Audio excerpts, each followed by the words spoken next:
Ketika beberapa pembangkit tenaga Blood Rache-Rache tidak terlihat baik dan siap untuk membelah anak itu di depan prototipe dengan tikaman, pria besar berkepala alis itu merajut dengan erat, dan melambai untuk menghentikan mereka.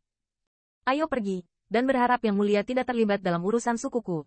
Setelah pria berkepala mengerang sedikit, perlahan berkata, "Selamat tinggal." Qin Yichen samar-samar mengangguk, memandang penuh arti pada orang-orang ras monster darah yang ganas ini, dan kemudian dia memukul roh kecil itu, berjinjit, dan menyapu dari dahan.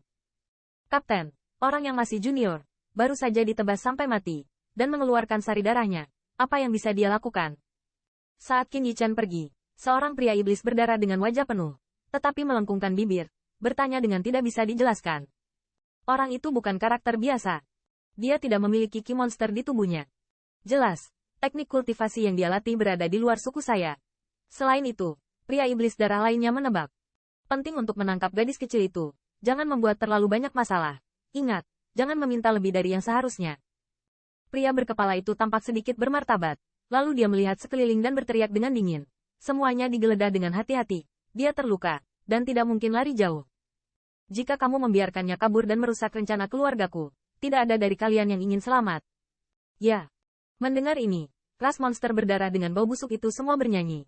Dan kemudian semua bubar, seperti jaring, mencari hutan ini.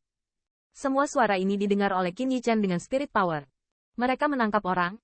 Apakah mereka orang-orang yang mengambil spirit Rache? Ada ekspresi serius di mata Qin Yichen. Awalnya, penampilan ras monster darah di sini sangat tidak normal, dan dalam situasi saat ini, tampaknya orang-orang ras monster darah ini masih memiliki hal yang tak terkatakan ini. Mereka membiarkan diri mereka pergi bukan karena alasan lain, tetapi karena mereka takut membuat keributan dan mengekspos diri mereka sendiri. Namun, Qin Yichen tidak banyak berpikir. Lagi pula, dia membawa sedikit semangat, dan bukanlah hal yang baik baginya untuk memprovokasi orang-orang ras monster yang berdarah ini. Menemukannya. Tepat ketika dia ingin menjauh, tidak jauh, terdengar teriakan darah dari monster Rache. "Tangkap aku, hidup, tapi jangan merusak kebaikan Elder." Suara itu berasal dari monster Rache berkepala darah. Bahkan penatua ras monster yang berdarah datang keras roh. Kulit Qin Yichen sedikit berubah dan menjadi sedikit bermartabat. "Berlama-lama, tetap di sini dan jangan bergerak. Ayah akan datang." Dia berkata kepada Xiao Linger bahwa dia menahan napas dan bergerak menuju tempat yang bising. Namun, tepat sebelum kaki depannya pergi, mata Xiao Linger berubah menjadi mutiara, mengikuti dengan tenang di belakangnya. Avril ketakutan. Dia terluka, dan ada bekas darah yang jelas di perut bagian bawah dan lengannya. Pada saat ini, wajahnya panik dan kewalahan. Dia telah berada di hutan peri sejak dia lahir dan tidak pernah mengalami hal seperti itu. Meskipun dia tidak tahu siapa yang ada di sekitar mereka, dia sepertinya dilahirkan. Dia membenci pria jelek dan menjijikkan ini di dalam hatinya. Dia menyesalinya. Dia harus mendengarkan para tetua, tetap patuh di hutan elf, dan tidak boleh menyelinap keluar untuk bermain. Dikelilingi oleh orang-orang ras monster berdarah ini, pada saat ini, saya tiba-tiba merindukan bahwa dia selalu menjadi kehidupan yang sangat membosankan dan membosankan. Ternyata sama sekali tidak indah dalam imajinasinya. Seperti yang dikatakan para tetua klan, semua makhluk di luar hutan peri itu jahat dan serakah. Dia awalnya lari diam-diam dengan 2 pelayan, tetapi sekarang hanya ada 1 yang tersisa di sekitarnya, karena ada orang lain yang memilih mengorbankan dirinya untuk menutupi mereka. Namun, karena dia terluka, dia hanya bisa bersembunyi di semak ini, tetapi ditemukan. Dalam kegelapan, Qin Yichen melihat elf perempuan pengecut. Mereka semua masih muda dan terlihat seperti gadis remaja Human Rache. Penampilan mereka sangat mirip dengan ras manusia, kecuali telinga runcing mereka. Namun, telinga runcing tidak merusak kecantikan mereka, sebaliknya membuat mereka terlihat lebih abadi. Mata Qin Yichen segera tertuju pada Avril. Pasalnya, rambut elf betina ini ternyata berwarna putih keperakan. Peri berambut putih keperakan adalah simbol dari garis keturunan kerajaan, keluarga kerajaan ras roh. Yaitu, silsilah Raja Roh yang bagus. Garis keturunan Kamar Raja Roh dikabarkan menjadi elf pertama yang lahir dari pohon kehidupan kuno. Kekuatan hidup mereka di dalam tubuh jauh lebih tinggi daripada elf biasa. Orang-orang ras darah ini sangat berani sehingga mereka berani menempatkan ide mereka di ruang Spirit King.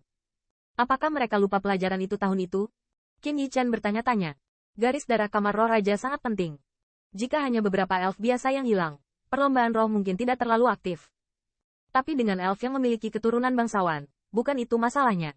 Karena banyak sekali elf yang memiliki royal bloodline, terlalu sedikit. Khusus untuk kehidupan. Kehidupan Qin Yichen sebelumnya telah mendengar dan mendengar. Anggota garis darah Kamar Raja Roh, kurang dari 100. Satu ras, royal bloodline kurang dari 100. Dapat dilihat sejauh mana hal ini jarang terjadi. Ada juga rumor bahwa setelah Spirit Rache tidak lagi memiliki Royal Bloodline Elf, Spirit Rache tidak akan muncul di Spirit King. Oleh karena itu, jika elf perempuan berambut perak ini tertangkap oleh Blood Monster Rache, maka Spirit Rache pasti tidak akan menyerah. Karena, untuk Spirit Rache yang bagus, Royal Bloodline Elf sangat berharga.